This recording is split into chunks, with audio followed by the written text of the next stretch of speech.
अगर पढ़ा हुआ याद नहीं रहता तो कमी तुम्हारी बुद्धि में नहीं, तुम्हारी एकाग्रता और चरित्र में है।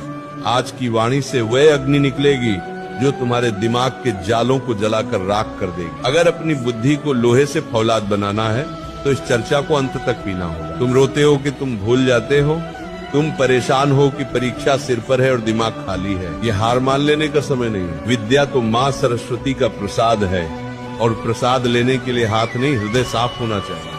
आज वृंदावन की इस पावन छाया से हम वह गुप्त रहस्य खोलेंगे जो बड़े बड़े विद्वानों ने अपनी तपस्या से पाए हैं। पढ़ा हुआ याद रखना कोई चमत्कार नहीं, ये एक साधना है। अगर तुम थक चुके हो रट्टा मार मार कर, तो आज इस फकीर की बात सुन लो। तुम्हारी बुद्धि का द्वार खुल जाएगा और ज्ञान तुम्हारे भीतर ठहरने लगेगा। तू कहता है कि याद नहीं रहता, मैं कहता हूँ तुझे सब याद रहता है। तुझे वो पिक्चर की कहानी याद है जो तूने 3 साल पहले देखी थी। तुझे वह गाली याद है जो किसी ने बचपन में दी थी। तुझे वह अपमान याद है जो किसी ने भीड़ में किया था। फिर किताब क्यों भूल जाता है? इसका कारण है राग और द्वेष। तेरा मन वहीं ठहरता है जहाँ उसे रस मिलता है।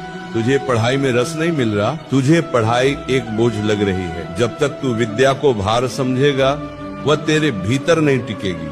पहली शर्त सुन ले, बुद्धि को साफ कर। जैसे गंदे शीशे में सूरज की रोशनी नहीं दिखती, वैसे ही गंदे मन में सरस्वती का प्रकाश नहीं ठहरता। दिन भर मोबाइल पर जो गंद देख रहा है, जो व्यर्थ की चर्चाएं कर रहा है, वह तेरे दिमाग की मेमोरी खा रही है। उन्हें डिलीट कर, तभी नया और कीमती ज्ञान वहाँ टिकेगा।